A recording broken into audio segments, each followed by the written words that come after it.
Bom, a Isabelle Lucas, ela comentou o seguinte: quando aceitamos Jesus judeu, nos tornamos judeus de coração. Fomos enxertados nesse povo. Dos dois fez um só povo. Eu sei muito bem a que textos a irmã Isabelle está se referindo, só que, irmã Isabelle, há um erro aqui na sua interpretação. Nós não fomos enxertados, nós cristãos, no judaísmo. Não, irmã. Nós fomos enxertados em Cristo, assim como os judeus precisam também ser enxertados nele para serem salvos. O contexto disso, que a irmã citou, é Efésios, capítulo 2, versículos de 8 a 16. Deixe-me ler aqui, que nos diz assim, a partir do versículo 8. Por favor, preste bastante atenção. Porque pela graça sois salvos por meio da fé. Isto não vem de vós, é dom de Deus. Não vem das obras, para que ninguém se glorie. Porque somos feitura sua, criados em Cristo Jesus, para as boas obras, as quais Deus preparou, para que andássemos nelas. Portanto, lembrai-vos de que vós, noutro tempo, éreis gentios na carne, e chamados incircuncisão, por quem? Pelos que na carne se chamam circuncisão feita pela mão dos homens, ou seja, os judeus. Que naquele tempo estáveis nós, sem Cristo, separados da comunidade de Israel e estranhos às alianças da promessa, não tendo esperança e sem Deus no mundo. Mas agora, em Cristo Jesus, vós, que antes estáveis longe, já pelo sangue de Cristo, chegastes perto. Perto de quem? De Deus. Porque Ele é a nossa paz, o qual de ambos os povos fez um, e derrubando a parede de separação que estava no meio, na sua carne desfez a inimizade. Inimizade contra quem? Contra Deus. Isto é, a lei dos mandamentos, que consistia em ordenanças, para criar em si mesmo dos dois um novo homem. Quem é esse novo homem? Cristo.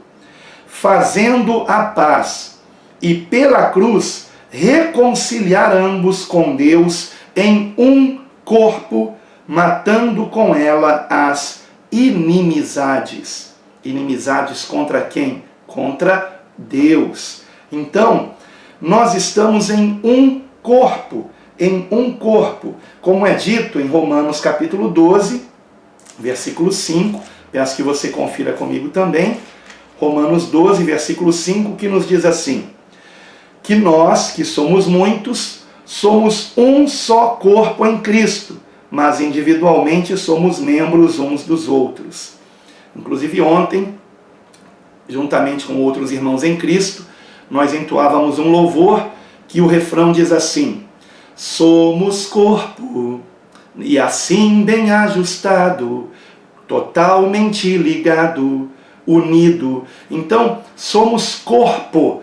E eu percebi que alguns irmãos estavam cantando, somos corpos. Não, o louvor não está errado no que está escrito. O louvor está escrito corretamente. Somos corpo. Somos um só corpo em Cristo Jesus. Por isso que o nome desse louvor é Corpo e Família. Nós somos corpo, um corpo em Cristo Jesus. E membros uns dos outros. Somos membros desse corpo que é Cristo. Então, aqui mesmo em Romanos, Cristo é chamado por Paulo, no capítulo 11, de a boa oliveira. Ele não está dizendo que a boa oliveira é o judaísmo, são os israelitas. Não, ele está dizendo que a boa oliveira é Cristo.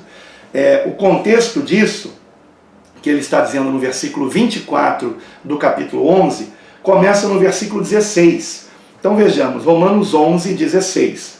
Se as primícias são santas, também a massa o é. Se a raiz é santa, também os ramos o são. E se alguns dos ramos foram quebrados, e tu, sendo oliveira brava, foste enxertado em lugar deles, ele está dizendo o seguinte: se judeus rejeitaram a Cristo, e no lugar deles você foi enxertado sendo gentio, ok? É isso que ele está dizendo. Então, quem é a oliveira? A oliveira não são os judeus. A oliveira é Cristo, a boa oliveira, ok? Que o próprio Jesus também chamou de videira. Ele é a videira, né? Verdadeira. E nós os ramos dessa videira. Tudo isso são ilustrações que Jesus usou, que Paulo usou, ok? Então vamos seguir aqui. E se algum dos ramos foram quebrados, ou seja, se judeus rejeitaram a Cristo, e tu, sendo oliveira brava, foste enxertado em lugar deles, e feito participante da raiz e da seiva da oliveira, não te glories contra os ramos, ou seja, que não nos achemos melhores do que os judeus que rejeitaram a Cristo. E se contra eles te gloriares, não és tu que sustentas a raiz, mas a raiz a ti. Dirás, pois, os ramos foram quebrados para que eu fosse enxertado. Está bem, pela sua incredulidade foram quebrados, ou seja, eles não creram em Cristo. Então, perderam sim a promessa, infelizmente. E tu estás em pé pela fé. Então não te ensoberbeças, mas teme. Nós não temos que nos achar melhores que os judeus, porque cremos em Cristo, mas temos que temer a Deus, que nos permitiu a sua graça, que significa termos a oportunidade de nos arrependermos dos nossos pecados, para que pela fé em Cristo nós tenhamos a salvação pelos méritos dele na cruz do Calvário, que derramou seu sangue naquela cruz para nos redimir dos pecados pela fé nele. Então, que temamos. Por quê? Se Deus não poupou os ramos naturais, teme que não te poupe também a ti. Considera, pois, a bondade e a severidade de Deus. Para com os que caíram, severidade, mas para contigo, benignidade, se permaneceres na sua benignidade. De outra maneira, tu também serás cortado. E também eles, se não permanecerem na incredulidade, serão enxertados, porque poderoso é Deus para os tornar a enxertar. Porque se tu foste cortado da natural oliveira brava e, contra a natureza, enxertado na boa oliveira, quanto mais esses que são naturais serão enxertados na sua própria oliveira, que era a esperança que Paulo tinha de que os judeus ainda se convertessem a Cristo. Esperança essa que eu tenho também. Sem Cristo não há salvação para ninguém, nem para gregos, nem para romanos, para gentil algum e nem para judeus. Todos nós temos que nos converter a Cristo. Por isso que Paulo sempre preferia pregar primeiro nas sinagogas. E quando o rejeitavam nas sinagogas, é que ele ia para as praças, ele ia para locais como a escola de Tirano, onde por 2 anos pregou a Cristo depois que foi rejeitado na sinagoga de Éfeso, e praticamente toda a Ásia ouviu de Cristo, porque Éfeso era um grande centro comercial por onde passavam muitos gentios, e toda a Ásia ouviu de Cristo na escola de Tirano. Isso está no livro de Atos. Cristo é chamado então por Paulo de boa oliveira, né? Então nós temos que entender que nós fomos enxertados não no judaísmo, nós fomos enxertados em Cristo. Ele é a videira verdadeira e nós somos os ramos desta videira. Isso está em João capítulo 15. Agora o comentário de Prince James. Ele disse o seguinte, que até os primeiros 300 anos depois de Cristo, após a ascensão do Salvador, todos os cristãos guardavam o sábado. Irmão Prince James, né? Não sei se esse é seu nome ou apelido, mas eu gostaria que o irmão me provasse isso, porque não há provas disso. Não há provas de que os primeiros cristãos guardavam o sábado. Antes, pelo contrário, nós temos provas bíblicas neotestamentárias, como por exemplo de que Paulo preferia que os irmãos recolhessem ofertas no primeiro dia da semana, esse dia domingo.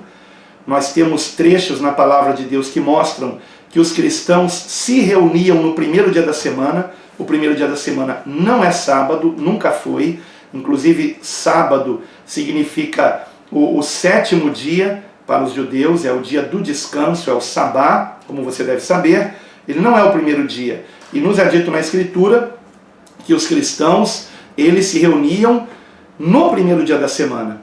E não existe nenhuma base no Novo Testamento, e quando eu digo em relação aos cristãos, é claro, estou falando do livro de Atos dos Apóstolos, estou falando das epístolas escritas nesse período, que nos mostram que os cristãos se reuniam no primeiro dia da semana e não no sábado. Nós não temos nenhuma referência bíblica dizendo que se reuniam no sábado. O que nós temos é Paulo ensinando nos sábados nas sinagogas para os judeus, porque ele queria alcançar os judeus, ok?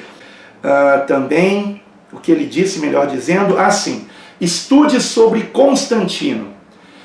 Eu sei que existe a ideia de que Constantino, ele obrigou os cristãos a guardarem o domingo. Na realidade, o que Constantino fez foi um agrado aos cristãos, sabendo que estes já guardavam o domingo, então ele institui o domingo como o dia do descanso, porque ele queria agradar os cristãos, querendo unificá-los para que houvesse uma facilidade para que o Império Romano não se dividisse, né? Ou seja, Constantino usou a fé cristã para alcançar os seus fins. E em relação à questão do domingo, foi um agrado que ele fez aos cristãos, e não algo contrário ao que os cristãos já faziam. E dentro do comentário e aqui mesmo próximo do comentário do Prince James, tem também abaixo o comentário da Nina Milinha, que diz assim: hipócritas, combatemos o sábado, mas não combatemos os feriados católicos, como dias especiais, festas de guarda, e me diga, de quem é o mandamento de se guardar dias santos? Filhos da Babilônia mãe. Bom, queria dizer para a irmã Nina Milinha que eu não guardo nenhum dia de feriado católico, ok? Eu não faço diferença entre dias, e o meu estudo sobre a questão do sábado não foi uma defesa do domingo ou de qualquer outro dia que a Igreja Católica esteja dizendo que é dia santo, tá? Então, queria esclarecer isso aqui. Então, eu também não estou combatendo o sábado, porque ela disse: hipócritas, combatemos o sábado. Eu não estou combatendo o sábado, tá? Então, estou apenas dizendo a verdade sobre o sábado. Se você quiser guardar o sábado, guarde o sábado. Eu falo sobre isso no meu estudo, né? Paulo dizia que aquele que faz diferença entre dias, não julgue aquele que não faz diferença entre dias, ok? Que tenhamos paz nisso. Porque quem faz diferença entre dias, para o Senhor faz. E quem não faz, para o Senhor o não faz. E ela disse: filhos da Babilônia mãe. Eu sei que ela está dizendo que os protestantes são filhos da Igreja Católica, a Babilônia. Bom, eu não me considero evangélico, não me considero protestante, não me coloque em rótulos, eu sou apenas um discípulo de Cristo. Ele é o meu Senhor, eu sou servo de Cristo e não tenho qualquer vínculo com nenhum ismo ensinado, criado pelos homens. Catolicismo, protestantismo, evangelicalismo. Não me ponham rótulos, eu sou apenas um convertido a Jesus Cristo. Então não tenho nada a ver com a Igreja Católica, evangélica, protestante. O meu compromisso é com Cristo. Agora, comentário de José Lopes. Ele disse o seguinte: